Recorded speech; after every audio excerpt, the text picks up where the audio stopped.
He's the former president and publisher of the Sun Herald, and now he's on the radio. Welcome to Coast View with Ricky Mathews on SuperTalk Mississippi Gulf Coast 103.1. Welcome to Coast View, the show that continues to celebrate the men and women who are making Mississippi and coastal Mississippi such an amazing place to live, work, and play. Hey, look, I don't normally do this, but I want to take just a second this morning to thank our two title sponsors of Coast View. I really appreciate them. John Ray from Gulf Coast Business Furniture and Supply. John's actually been on the show before. The way he's built his business, a very innovative business, and the work that he does in the community is really inspiring. And I really appreciate John Ray being a title sponsor of Coast View. And then Jonathan Allen from J. Allen Automotive Group. Jonathan's been on the show a couple of times, and what he's done to sort of blaze a new trail for himself and his generation has been something really, really incredible to watch. Very innovative and also very dedicated to the community. They're the kind of sponsors that I'd love to have here for Coast View. So if you see either Jonathan or John, thank them for being a sponsor of Coast View. If you go to the Visit Mississippi website and you go to the history page, you'll see this. This is a paragraph that you'll see. In a sense, the history of Mississippi is the history of America. It begins in prehistoric times when vast herds of buffalo trampled and traced out a route known as the Natchez Trace. Did you know that? Very interesting, huh? The same path was later traveled by Native Americans, traders, missionaries, and early pioneers. The Mississippi Territory became the 20th state to join the Union in 1817, and it continued to leave an imprint on America, playing a pivotal role in the Civil War and later serving as the setting for some of the most important landmark events in the struggle for civil rights. Today, Mississippi is regarded as a unique and rich intersection between history, architecture, commerce, culture, and the arts. That paragraph, I think, does a really good job of boiling it all down, why there is such a unique sense of place here in Mississippi and in coastal Mississippi for that matter. What I want to do in Coast View is we tell you every day is celebrate those attributes, celebrate why we have such a privilege to live in this state.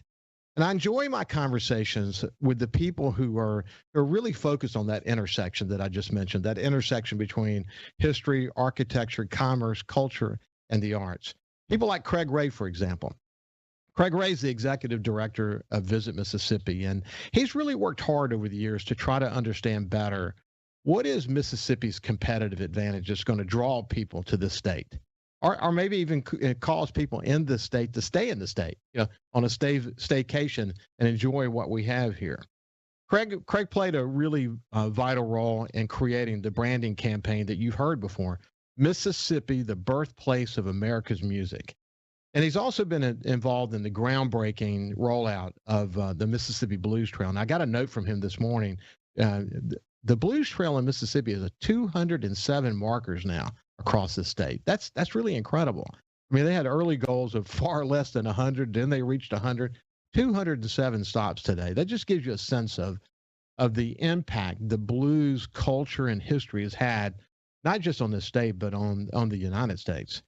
And the world, I might add. And establishing what this has done is establish Mississippi as a destination for music lovers. I had the opportunity recently to attend Steve Azar's Mockingbird Music Songwriters Festival in Leland, Mississippi, in the heart of the Mississippi Delta. And what I observed there was that people came there from all over the country. And it sort of reminded me of the Field of Dreams, that cornfield in the Field of Dreams. If you build it, they will come. Steve Azar, incidentally, is the music and cultural ambassador for Mississippi, and he visits with me regularly here on Coast View and has a show in a Mississippi Minute on SuperTalk. He built that festival, and they came, and it was really a sight to see. Craig Ray has also been instrumental in helping to push under the banner of Mississippi Heritage and Cultural Trails what he refers to as the largest outdoor museum in America. So in addition to the Mississippi Blues Trail, we have what is called the Mississippi Country Trail, and it has 35 markers. Incidentally, Steve Azar has one of those markers in his beloved hometown of Greenville. And then you have the Mississippi Freedom Trail. It has 30 markers, the largest outdoor museum in America. I've enjoyed my conversation with people like Milton Segura, who's the executive director of the Coastal Mississippi Tourism Effort. He's really one of the most articulate and focused tourism leaders that I've come in contact with. His ability to talk about Mississippi and coastal Mississippi, especially in the frame of the pandemic. See, he said early on that we were going to have a competitive advantage because people who came here in cars, and people felt safer in their cars. And he was right about that. The numbers have really been phenomenal across this state, and especially here in coastal Mississippi. A growing number of Mississippians, I believe, sort of grasp this notion of a staycation and have gone all around the state trying to discover what is so special about it. And, the more you sort of venture off, the more there is to see. And by the way, those trails that I just mentioned are a great way to take in this incredible state. And those who visit here from the outside have begun to learn why there is so much to do here. There have been conversations with people like Malcolm White from the Mississippi Arts Commission, and then, that's in Jackson, of course, and David Houston of the Orr O'Keefe Museum of Art in Biloxi, Julian Rankin from the Walter Anderson Museum of Art in Ocean Springs. They all speak so articulately about what makes this state such a special place. Julian says it really well, and I've shared this before, but I think this statement really captures it so well.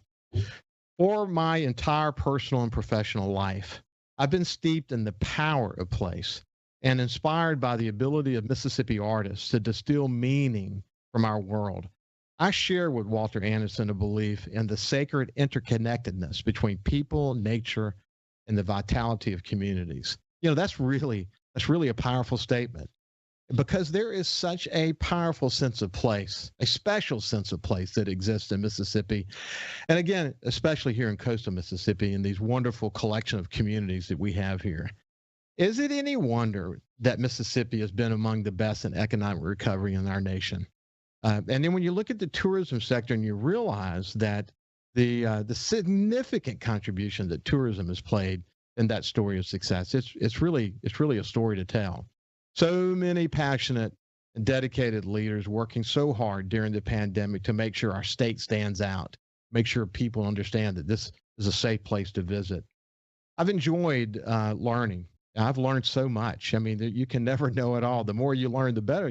The more you better learn how much you don't know, and that keeps you, thirsty for more information. It's a humbling thing for a matter of fact. I've enjoyed understanding and sharing why Mississippi is regarded as the unique and rich intersection between history and architecture and commerce and culture and the arts. It's been fun for me. And I'm hoping that these conversations are giving you a deeper understanding and appreciation for this incredible state that we have the privilege to call home. And with that as sort of a backdrop, I've decided to invite Chris Goodwin, who's Director of Special Projects for the Mississippi Department of Archives and Histories, to join me today and just talk more about these, the incredible things that there are to do and why this intersection that I've talked about a couple of times already, why that's so important. But before we go any further, let me just say, first of all, Chris, good morning to you. How you doing, buddy? Okay, I'm great, man. Thanks for having me on. It's a real pleasure to be here. So, look, I want to get your initial impression. Then I want to take a step back for a second and learn a little bit more about where you come from. But as you hear me talk about this special place that we have in Mississippi and how so many people are working together to bring attention to it, what came to mind to you? Yeah, I am with the Mississippi Department of Archives and History, and that has been our message for several years now, that you really can't understand U.S. history if you don't understand Mississippi history. That U.S. history really is just our history writ large. And so when we were planning for and opening the new Museum of Mississippi History, Mississippi Civil Rights Museum, we were able to draw on, tens of thousands of years of history to sort of put before people all these connections that they might not have realized were there. Yeah, it's really, really super powerful. We're coming to the end of this segment, but when we come back, we'll tell people a little bit more about what your organization does. There's a lot of researching of historical records, historical sites and museums across the state. I mean, gosh, Lord, there's so much there. You view regulations for managing state and local government records. I mean, it's a wide range of stuff. You really require volunteers and donations and all of that to help you kind of further your cause. But you kind of connect a lot of the dots that I was talking about just a few minutes ago. And you've got some really cool upcoming projects that we'll talk about as well. But I want to talk about where you came from and how did you become so passionate about this subject. So when we come back, we'll continue our conversation with Chris Goodwin, who's the Director of Special Projects at the Mississippi Department of Archives and History.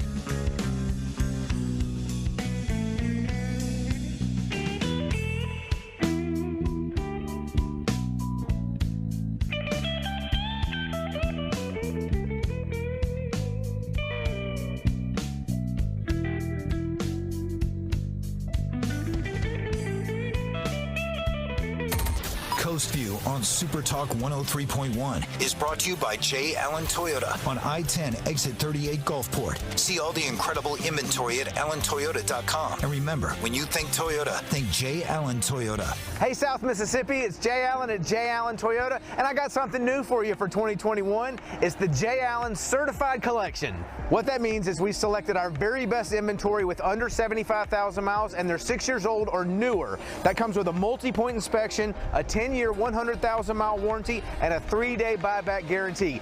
So come check out the J. Allen Certified Pre-Owned Collection right here, I-10 exit 38 in Gulfport, or on allentoyota.com.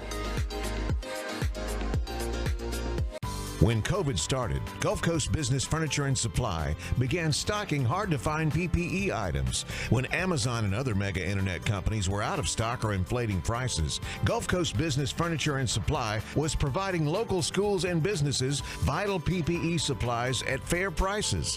When your office needs PPE supplies, office furniture, or products to keep your business operating, consider Gulf Coast Business Furniture and Supply. We sell that too. Buy local.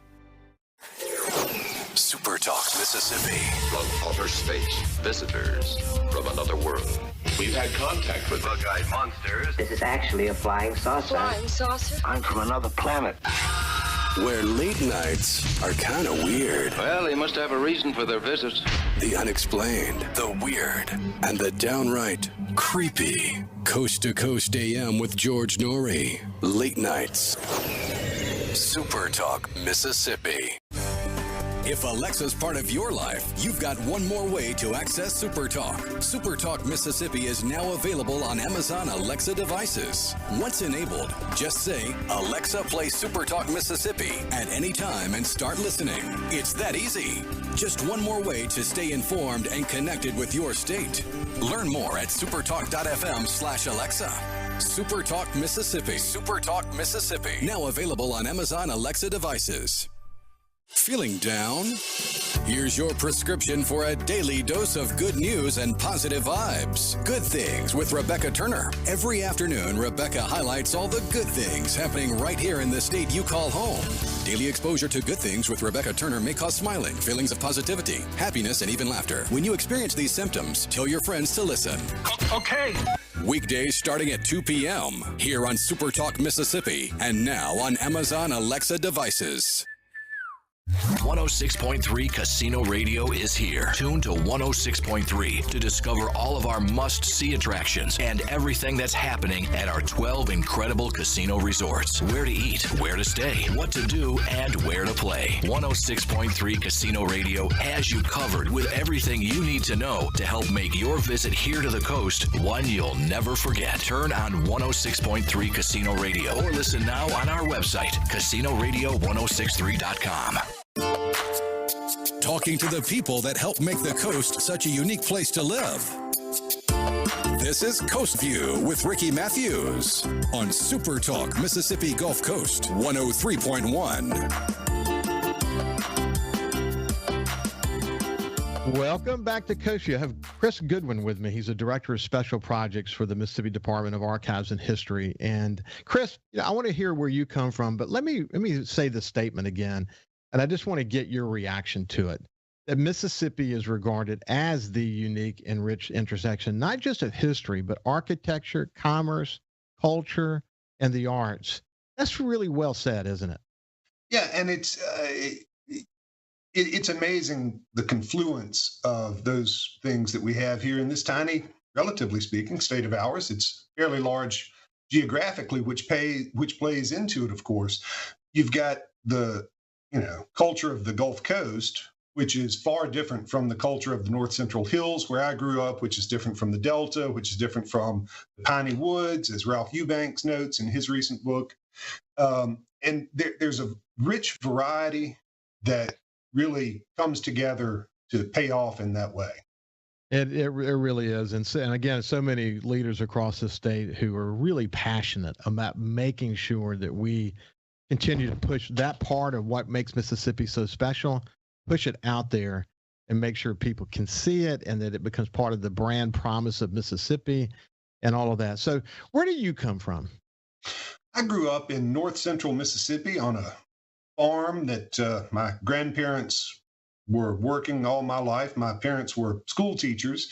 And if you grow up in rural Mississippi, and if you grow up in Mississippi, you're likely to grow up in the rural part of it, you will probably have at some point in your early life looked down and found an arrowhead or a piece of pottery or some other artifact that really just gets you going. I remember working in the fields on the farm and looking down and finding oyster shells.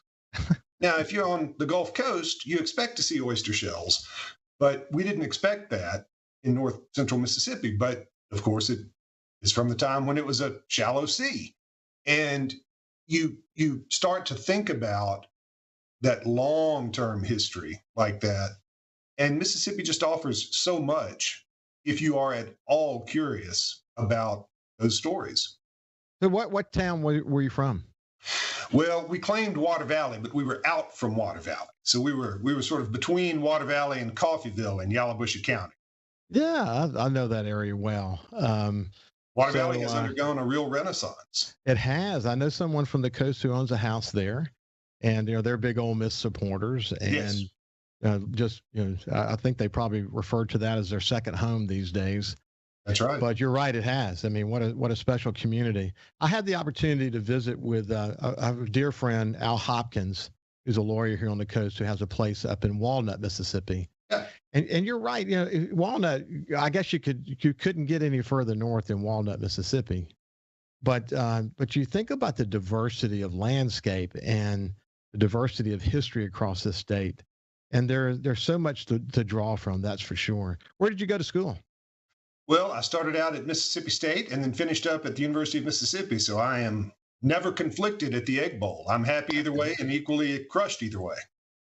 That's really good. My son, I have a son who went to Southern Miss. With my wife and I and another daughter went to Southern Miss. My middle son, excuse me, went to Auburn. He was going to be that outlier.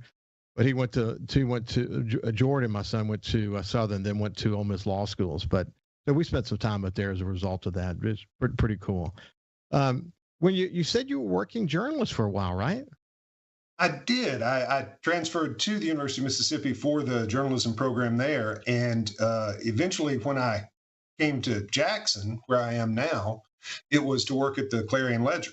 And, there is nothing, I think, that can really prepare you better than print journalism for almost any career, because you have to be involved. You have to read a lot. You have to write a lot.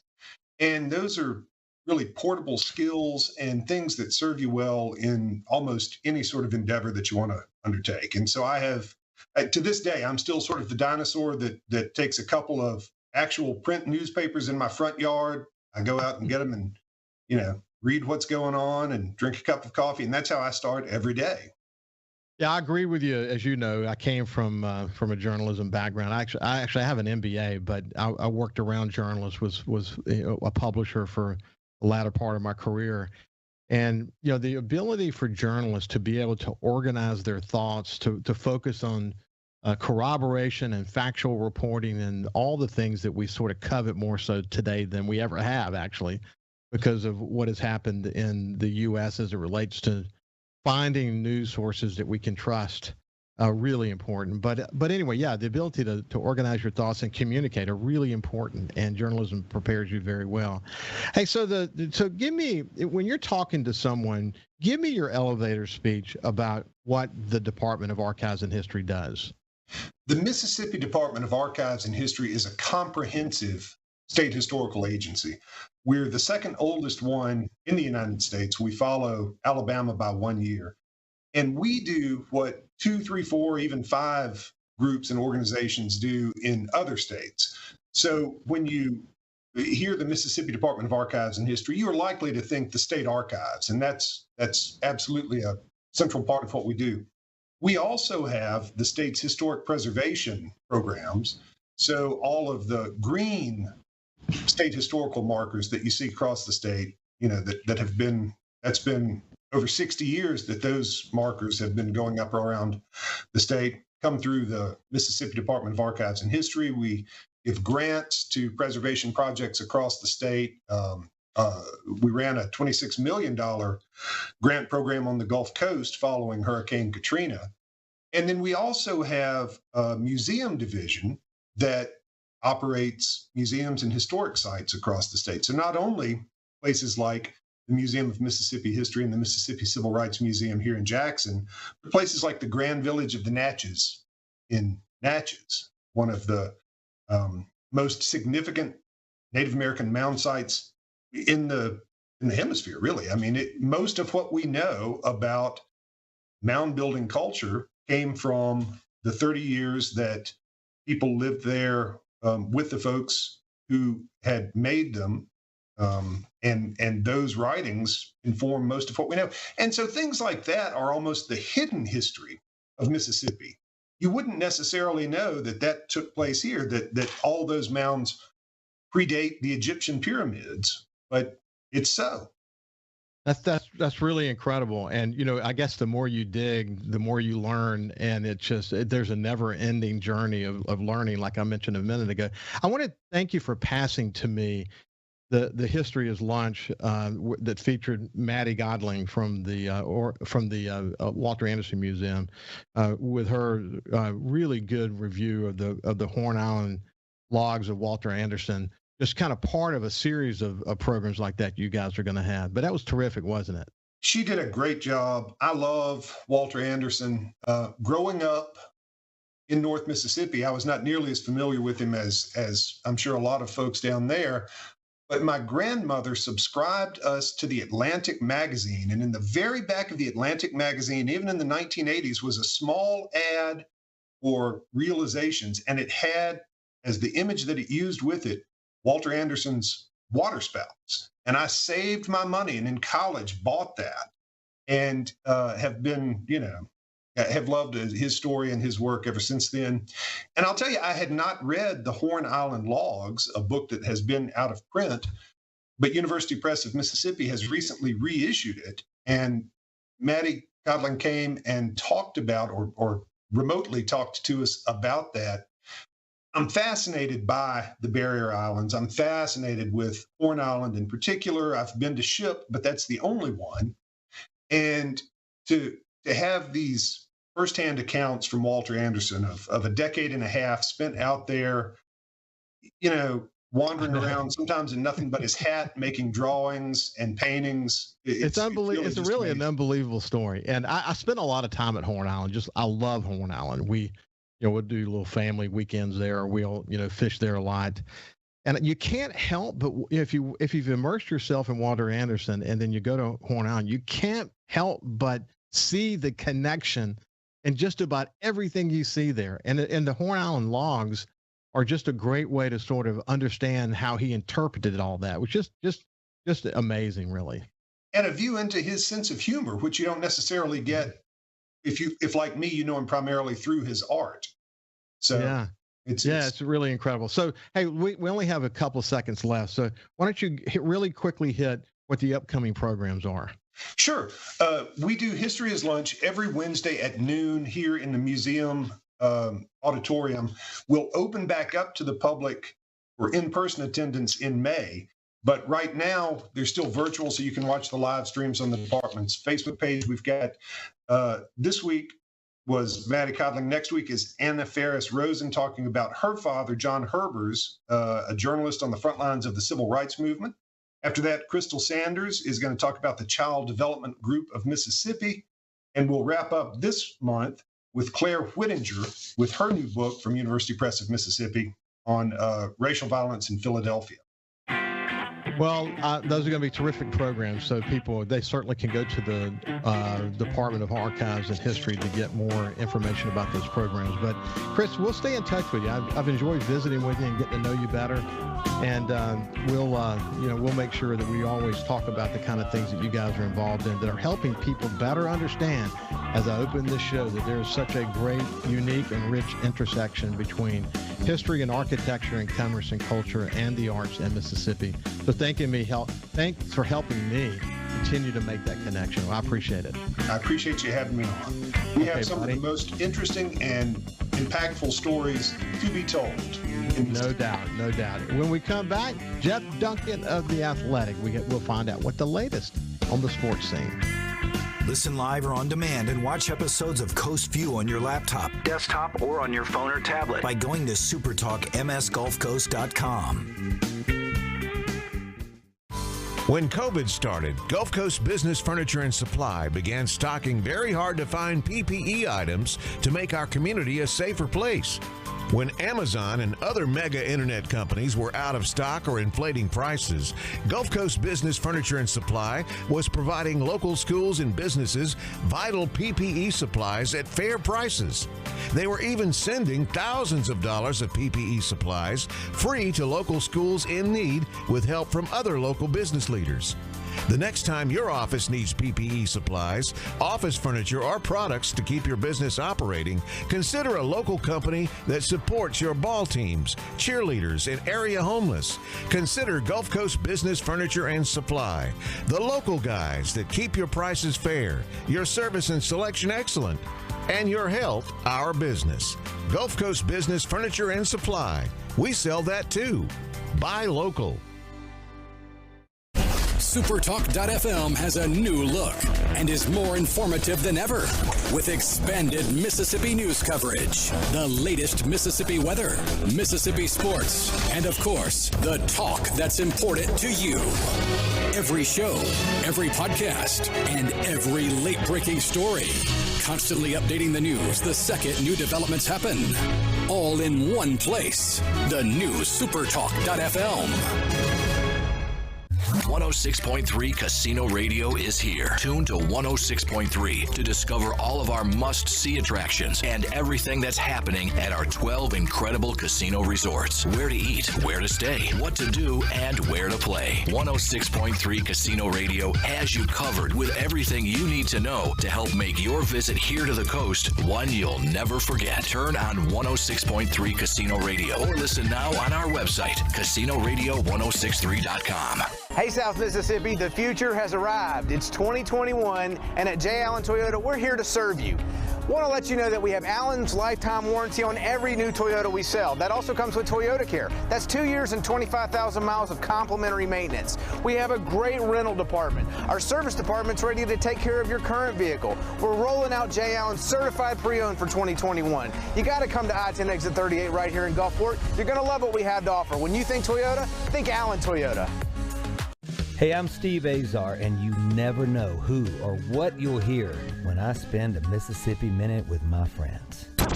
We are with the fabulous Norbert Putnam as he played on so many hit records, you can't count them, and produced for some of the biggest acts ever. We got to talk Jimmy Buffett. One day at breakfast, he says, I started a new song. He says, about a night and a day in Key West, I played a bar and I got drunk, and coming home, I stepped out of my flip-flop, and I just kept going. I stepped on a beer can. And the next morning, I'm up, and I'm hungover, and I'm trying to make a margarita. I got some shrimp boiling. I can't find the salt. I said, Jimmy, I kind of like this. And he said, yeah, I think I'll call it Margaritaville.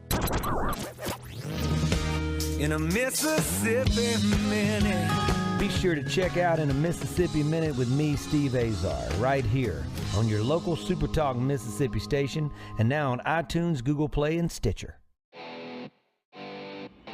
For something new and unique in talk radio, take a listen to The Ben Shapiro Show.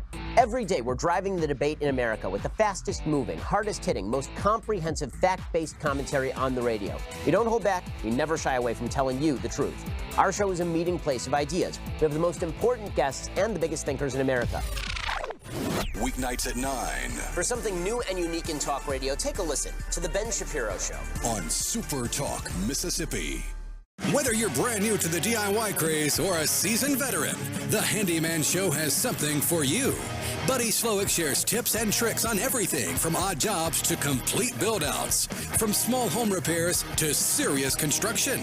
So no matter if you're at the master carpenter level or not quite sure how to use a level, the Handyman Show answers your questions with a healthy dose of humor and some great music too. Saturdays, 10 to noon on Super Talk Mississippi and on Super Talk TV.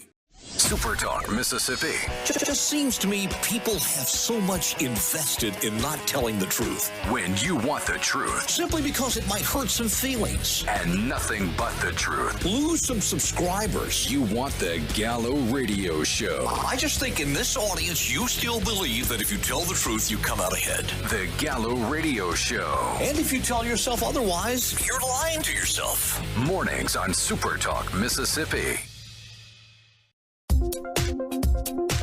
He's the former president and publisher of the Sun Herald, and now he's on the radio.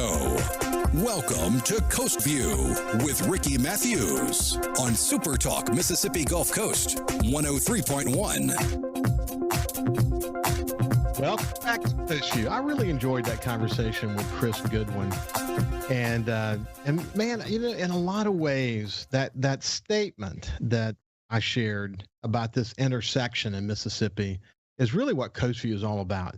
The intersection between history and architecture, commerce, culture, and the arts. And you know what I should also add to that? I should add sports, because sports sort of embodies so just about every aspect of that. It's really, really important. But, you know, with that in mind, let's turn to our friend Jeff Duncan. He's a columnist for The Athletic, covered the Saints longer than anyone else on earth. He wrote the definitive book on Drew Brees and Sean Payton. And what our visitor, by the way, good morning, Jeff. How are you doing this morning? I'm doing great, Ricky. Thanks for having me on again. I look forward to visiting with you as always. And we're getting this great, beautiful weather right now on the Gulf Coast. It doesn't get any better. Well, it's so important. So I love that aspect of this time of year. Hey, but what I was about to say is that I wish our viewers and listeners could listen to the conversations we have. I've mentioned this before, but when one guest is about to go away and another guest comes on, the way that Skype works, you often, Jeff, get an opportunity to visit with the guest I just got finished talking with. And in this particular case, I'm going through this like elaborate introduction of who you are, and he's like sitting there, you know, very calm and patient. This is Chris Goodwin from Mississippi Archives and History. And then when I get done, he says, I have his book. I have a signed copy of his book. How often? I would have expected Chris, who grew up north of Water Valley, Mississippi, to mention that, but it was pretty cool to hear him, you know, brag about your book, wasn't it? Yeah. Well, look, I think when you told me he's got a journalism background, so it makes a little bit of sense, and grew up in a sports family, and obviously anybody in the Gulf Coast is probably a Saints fan. So I guess there was a possibility for that. And obviously, it's gratifying to know that people are out there reading it, because sometimes we get in our own little world. You never know, right? We're all in this, little home office in this pandemic, and out of touch with the outside world. So it's nice to know that people are out there buying it and enjoying it. How's the book doing? Anything new on the book? No, it's doing fantastic. The newest news, if you will, is we're going to come out with a paperback edition in October. So I'm working on the epilogue right now, which works out well because, of course, the news about Drew Brees' retirement and the Saints moving into a new era post-Drew Brees. So I'm going to be writing a lot about the final season that Drew had, his retirement, moving on to the broadcast booth, and then what the Saints are going to do offensively without him. That'll come out, the paperback version, in October. So we're excited about that. I think that'll give a chance for a new spike in sales, and for people maybe that couldn't afford the paperback, the hardcover, now can probably get one in paperback. Well, that's great news, and congratulations on the continued success of the book. Hey, I saw your tweet, and I had missed this, but I saw your tweet from the Lombardi GM Shuffle podcast that talked about Sam Darnold and that the Saints might have been in play for him. And that kind of blows up some of the thinking here about the current situation, but it also points out never, ever conclude anything when it comes to the Saints and this time of year. Yeah, and it doesn't surprise me that they would have been interested in Sam Darnold. I mean, it's the same reason they were interested in Jameis Winston. Sean Payton is a disciple of Bill Parcells, as we all know.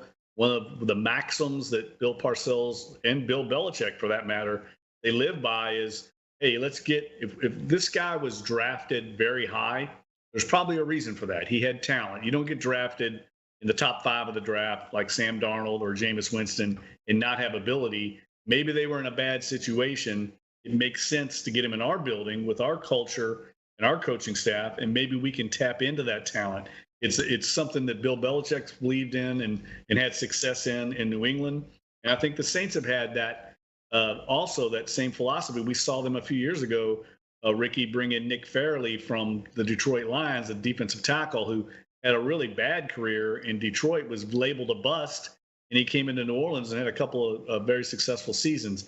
That makes sense to me, especially the asking price that the Jets had for Sam Darnold. It was very low. The Panthers got him for, I think the highest pick they had to give up was a 2nd-round draft pick. So it makes sense for the Saints to look into that. But I don't think it's an indictment at all on their confidence on the current quarterbacks. I think it's just them, hey, let's get another talent in here. Quarterback's the most important position in the game, and we'll see how it plays out. And I think that same philosophy will be true in this draft. If there's one there they like, they'll add them to that quarterback room and see how it shakes out. That's well said. You can't help but think about Teddy Bridgewater. I wonder what this means for him. Just more competition. Well, I think they'll try to move him. They've already said that they're going to give him the opportunity to seek a trade. The rumor on the street speculation is that Denver would be a landing spot for him. And I think if that were to work out, he would go there and compete with Drew Lock. It'll be interesting to see what kind of market he has on the market. I think Carolina making this deal for Sam Darnold kind of is admitting they made a mistake giving Teddy Bridgewater the money they gave him, because they're going to end up, if they trade him, Ricky, they end up eating $22 million. So clearly they want to be aggressive this offseason, Carolina, and they feel like maybe the New York Jets were dysfunctional, which a lot of people would probably say that's true. And Joe Brady, the offensive coordinator, and Matt Rule feel like there's something there to tap into. And they knew with what happened last week with San Francisco trading up the number 3 pick, the quarterback market's going to be pretty dried up by the time they were on the board at number 8. So it makes sense for them to make this move. Let's shift gears. You and I have talked about Arch Manning, his incredible young career. He's the son of Cooper Manning. And you and I, you said you're working on a story about that. You can sort of update us on that. But it brought light to Cooper Manning, and he's kind of a popular figure these days, isn't he? Yeah, I did a story this week at The Athletic on Cooper. Of course, Cooper, the former Ole Miss receiver, his career was cut short because of a spinal condition, couldn't play football anymore. The oldest son of Archie Manning, and probably the best athlete of the 3 sons of Olivia and Archie. I mean, he was a receiver, not a quarterback. And his son, Arch, is going to be the highest ranked quarterback recruit in the class of 2023. He's approaching his junior year. So next season will be his junior season at Newman. He's going to break every record that Eli and Peyton had at Newman High School. I mean, he's on a trajectory to be a very high NFL draft pick and a highly recruited prospect. So Ole Miss, of course, is going to be in that mix. Alabama, LSU, everybody in the country is going to be recruiting Arch. But Cooper has become quite the media personality. He's had this spot for the last couple of years on Fox NFL Game Days. It's pretty funny. It's classic Cooper Manning. It's called the Manning Hour minus 58 minutes because it's a 2-minute spot. And he does just humorous takes on things. If you know Cooper, he is hysterical. He and Peyton Manning have among the best comedic timing of any people I've ever met. And now he's starting his own podcast called Soup with Coop, where he visits with sports personalities, celebrities over a bowl of soup that they get to pick. And I'm sure it's going to be very popular and also very, very funny. Yeah, I read some reviews this morning that said that even for Cooper, it's over the top. Yeah, and I tell you, the other thing they've got in the works, and they haven't announced it yet, but I think it's going to be absolutely a huge hit, a huge home run. He and Peyton are going to team together. If you remember, Ricky, there was an old show called the old Quiz Bowl, where colleges would have like trivia and debate teams, and they would compete over a quiz bowl competition. I think it was like maybe in the 60s or 70s. They're reviving that with Peyton Manning going to be the host of the show, and Cooper is going to be basically his Ed McMahon-like sidekick. And I guarantee you that's going to be really, really funny and very successful. I can't wait till that comes out. I don't know when it's going to come out, but I know Cooper is also going to be involved in that. So in addition to his business work that he's doing right now, he's in the hotel kind of development industry. He's also got a growing, burgeoning media career. That's so interesting. And by the way, once again, here we are talking about Hancock County. I mean, you and I talked about Hancock County. You love it, and you ultimately plan to live there. At least you hope to live there at some point. And Cooper just built a house there in Hancock County. Yeah, right there in Bay St. Louis, right there on the water. And it's largely because he and his wife Ellen love the area, and they know their boys are getting old enough to really enjoy that area with all the water sports and outdoor activity. So they're excited about it, and it's one of many in the New Orleans pipeline that's making their way over there. It's becoming very, very popular, and you can't beat it. I mean, Hancock, Harrison County, I think it's one of the best kept secrets in the country, and hopefully it stays that way, because it's you and I both love it. And we're coming to the end of the segment, but he has a famous neighbor 2 doors down. Yeah, James Carville's right down the road. James Carville and Mary Madeline have Pete Fountain's old home. A lot of history down there too. A lot of history in that area, and it's such a beautiful area, and it's really blowing up. I mean, downtown Bay St. Louis is just taking off. What a special place. I talk about it all the time. One of many special places here in coastal Mississippi where there's this very unique sense of place. When we come back, we're going to continue the conversation with Jeff Duncan. We'll see you after this.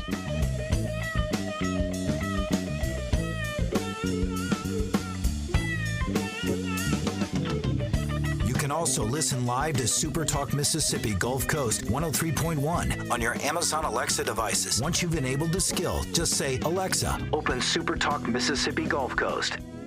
106.3 Casino Radio is here. Tune to 106.3 to discover all of our must-see attractions and everything that's happening at our 12 incredible casino resorts. Where to eat, where to stay, what to do, and where to play. 106.3 Casino Radio has you covered with everything you need to know to help make your visit here to the coast one you'll never forget. Turn on 106.3 Casino Radio or listen now on our website, CasinoRadio1063.com. Hey, South Mississippi, it's Jay Allen at Jay Allen Toyota, and I got something new for you for 2021. It's the Jay Allen Certified Collection.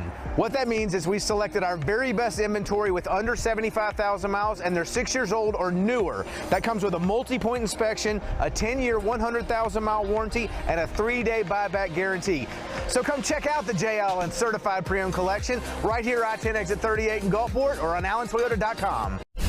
SuperTalk.fm has a new look and is more informative than ever with expanded Mississippi news coverage, the latest Mississippi weather, Mississippi sports, and of course, the talk that's important to you. Every show, every podcast, and every late-breaking story. Constantly updating the news the second new developments happen. All in one place. The new SuperTalk.fm. When COVID started, Gulf Coast Business Furniture and Supply began stocking hard-to-find PPE items. When Amazon and other mega internet companies were out of stock or inflating prices, Gulf Coast Business Furniture and Supply was providing local schools and businesses vital PPE supplies at fair prices. When your office needs PPE supplies, office furniture, or products to keep your business operating, consider Gulf Coast Business Furniture and Supply. We sell that too. Buy local. Hey, I'm Steve Azar, and you never know who or what you'll hear when I spend a Mississippi Minute with my friends.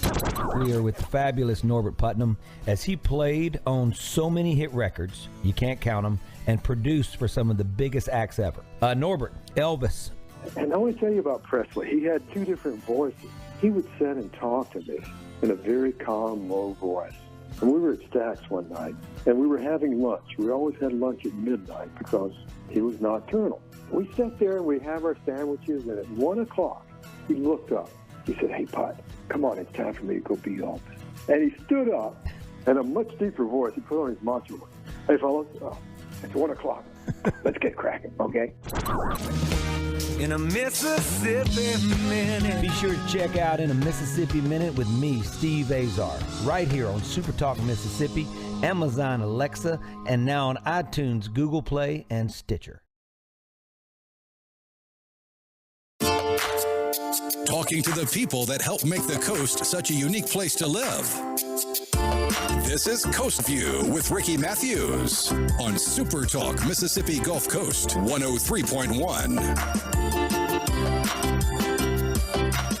Welcome back to Coast View. We have Jeff Duncan with us here on our kind of modified Saints Friday, and the opportunity to kind of chat with him about what's in the news these days, especially on the sports front.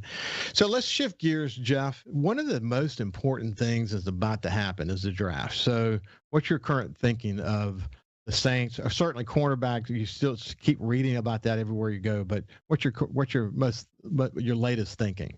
Well, here's what I would say, Ricky. First of all, the Saints went into this offseason thinking they were going to have 4 draft picks, right? I mean, it seemed like a kind of an inconsequential draft. And now they're looking at like 1, 2, 3, 4, 5, 6, 7, 8 picks. So this draft could be, I think, critical for the Saints long term. This is a year we know they've had to do a lot of roster cutting, kind of a transition, I think, year. They've got to hit on these draft picks because they're getting, we know they've already paid Mike Thomas. They paid Alvin Kamara. They're going to have to pay Ryan Ramczyk, Marshawn Lattimore. They gave Marcus Williams the franchise tag. There's a lot of players they're going to have to pay big, lucrative contracts to. So they're going to need some of these young rookie type players to produce during this period of the next 3 or 4 years for them to remain competitive. So it's a big draft for them. Their first pick isn't until the 28th spot in the first round. What kind of impact can you get there? I don't know. It's so much can happen before you. We know the Saints historically have been aggressive and will trade up. I could see them doing that again if there's a player they like. But one thing I would say about this draft, and I was just telling my colleague Larry Holder this on our podcast, the Duncan Holder podcast, I think more than position, they need to think about a trait, and that is explosiveness on offense. This team the last few years has not been very explosive on offense. You and I have talked about it. They just lack that kind of quick strike ability they used to have back in the day. They need to find that kind of trait, whether it's in a receiver, a running back, a tight end, a gadget player, a hybrid player. Some of those type of traits you see on the Kansas City Chiefs, where Tyreek Hill, now I know there's only 1 or 2 Tyreek Hills in the league, but they need that element in the offense because as good as Mike Thomas is, he's not an explosive player. And I could see them finding that at number 28. And it might be a player that, as your draftniks out there are seeing guys ranked down in the 40s and 50s, they may not be ranked that low on the Saints board because that's a trait they really value. So it might move up the grade. And I could see them at number 28 taking a receiver or a running back that has explosive quick strike ability and adding that element to the offense. You mentioned Marshawn Lattimore. When I saw that he had legal issues, I immediately just gasped, oh my gosh, we don't need any issues with him. What's the latest buzz on his situation? Well, I mean, obviously the Saints have been investigating it. We haven't heard really any updates on it. It's something that I think you can expect one way or the other for him to be facing some type of discipline from the league's personal. It's a violation of the personal conduct policy. So he could be staring at maybe a 1 or 2 game suspension, I think minimum. I would be surprised if it was much longer than that, but he's facing potentially a felony charge for having a weapon that was stolen property. And it's, obviously not a situation you want to see anybody get in, much less your best cornerback on the team. And it's bad timing for him trying to, negotiate a long-term deal with the Saints. It's a critical position. We know they moved on from Janoris Jenkins in the offseason. I think cornerback is also a spot they could address very high in this draft. I'll be surprised if they don't. So there's a lot of things in play there and a lot we don't know about the situation. But the Saints have just like every NFL team, they have their own security director and security staff. And I'm sure they're heavily involved in kind of finding out exactly what happened. Well, I hope it's just wrong place at the wrong time, and that we get more clarity that says it's a problem, but not as big a problem as it could possibly be. Let's hope that, because we need him on the team, and he's been a solid player. And just another reminder, you got these guys in their early 20s, and they're still young, and they can do some stupid things at times. Hopefully this stupid thing doesn't get in the way of his ability to contribute to the team. Before, in the short time we have left, what's your latest thinking on the Pelicans?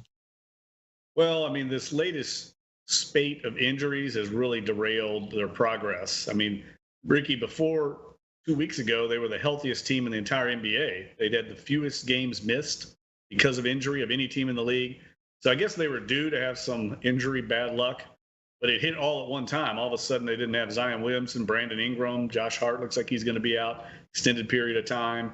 And it's really hurt. This team does not have great depth. One of the issues they had coming into the season, and losing guys like Brandon Ingram really hurts them. They're in a very difficult stretch now. They had to play the Brooklyn Nets, who probably going to be the favorite to win the NBA championship now. They are loaded with the acquisitions they've had, James Harden and, Marcus Aldridge, Blake Griffin. And then now they got Friday night, they've got in the Smoothie King Center, the Philadelphia 76ers, who are another powerhouse. So I think right now you just have to start looking at how can they progress? Can they get development out of their young players on the roster and start thinking about long-term plans in 2022? Because even if they sneak into the playoffs as the 10th seed, they're probably staring at a quick elimination. I'm not sure what that's going to accomplish right now, because they've gotten behind the 8 ball on their record. Yeah, it didn't take the Brooklyn Nets very long to pull it all together, did it? No, I mean, the Nets I think there's a little bit of an issue for the league in this new trend of players getting buyouts and then just basically chasing a ring and joining either the Lakers or the Nets. I mean, it's kind of these powerhouse teams now are just loading up. I mean, you potentially could have on the Brooklyn Nets 5 Hall of Fame players if you consider Kevin Durant, Kyrie Irving, James Harden, Blake Griffin, and LaMarcus Aldridge. I mean, that's unprecedented. They are loaded. So I don't know if anybody's going to beat them in the East this year. And I think it creates an imbalance in the league. We talk about the parity in the NFL. Right. And if the NBA would be wise to embrace that. Jeff Duncan of The Athletic, thanks for joining me here on Coast View. It's always a pleasure to visit with you, and I hope everybody has a great weekend.